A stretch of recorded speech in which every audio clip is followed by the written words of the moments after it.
Hello guys! Hello! This is for Libra. Okay Libra, welcome dito sa aking channel, Kapalaran 888. Welcome! Alamin natin kung anong messages, vibration, gabay, energy para sa lahat ng Libra. Okay, what's the message? Libra, spouse. This is the first week of July. Medicine woman. OMG. Ganun din. Panoorin doon sa mga Libra na may mga problema kayo sa pagbubuntis. Kailangan yung panoorin yung Aquarius kasi nandun lahat. Pero kung ang problema mo naman ay iba, so like for example, single ka na Libra or pwedeng may dati kang asawa or dati kang ka-live-in, hindi naging maganda yung relationship niyo together, hindi umabot sa kasal.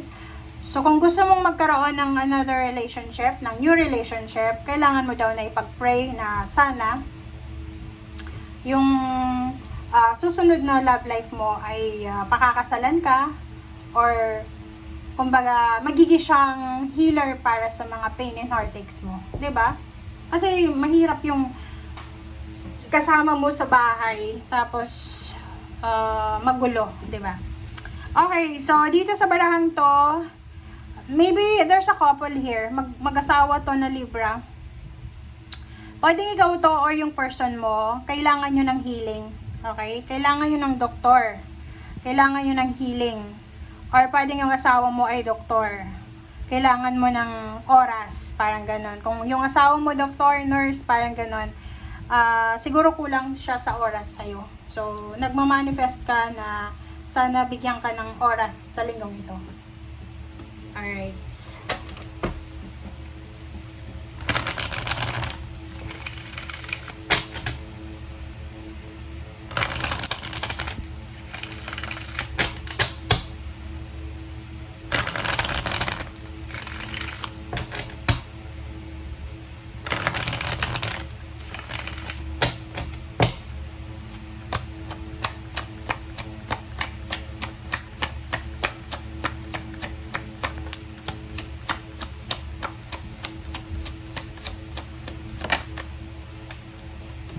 Okay, number 2, movement, choices, and decision.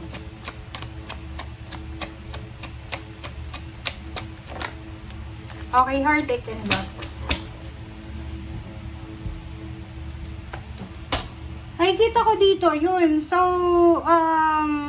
related to or resonated to sa mga Libra na siguro galing kayo sa heartache and loss.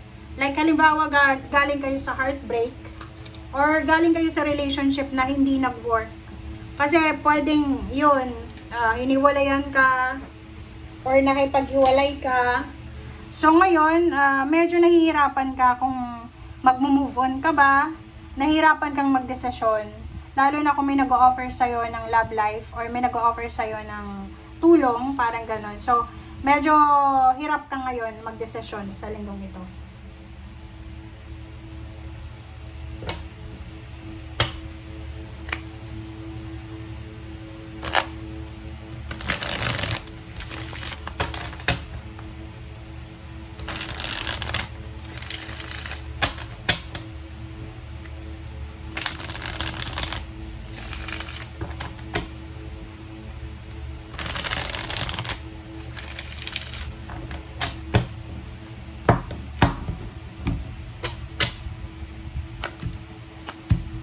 Alright, so there's a Knight of Wands, there's a King of Wands. So, isang exciting na offer, job offer, or love life offer, ang posibleng matatanggap mo, Libra. Or there's an incoming good news regarding sa relationship mo, or regarding sa trabaho mo. So, maganda yung first 2 cards mo sa third deck. Sinasabi ng baraha sa'yo dito na isang chismis ang posibleng darating sa'yo na pwede niyang guluhin yung tahimik mong pamumuhay.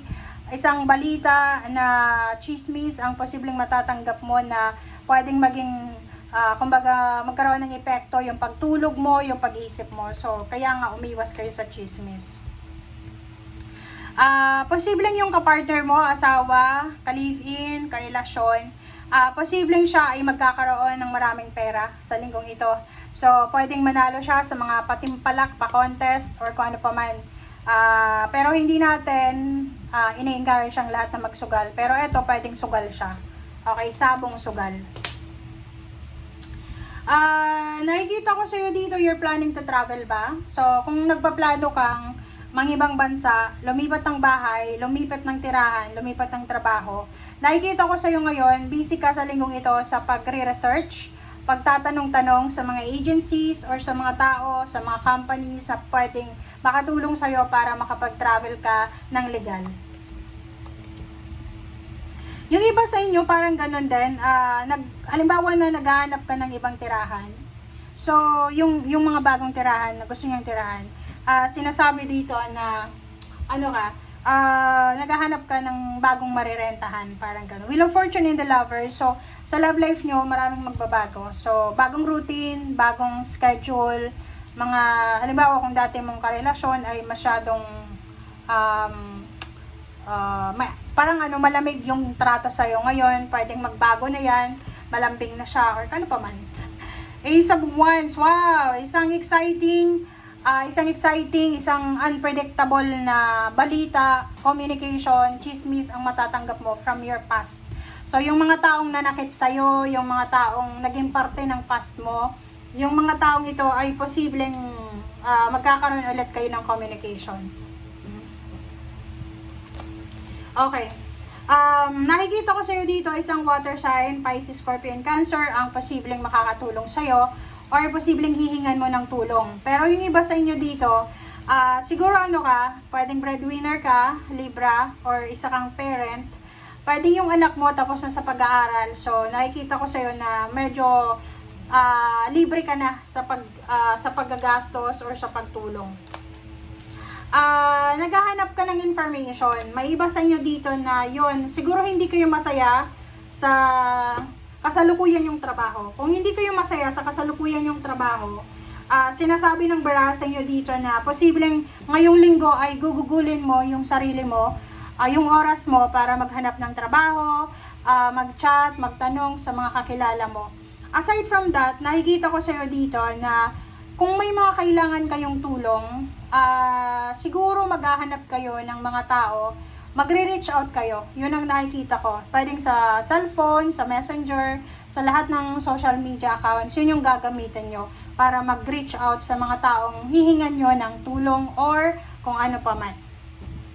And lastly, nakikita ko sa iyo dito, marami kang matatanggap na messages. So, magiging sobrang busy ka ngayon sa pagre-reply or ganito ganyan.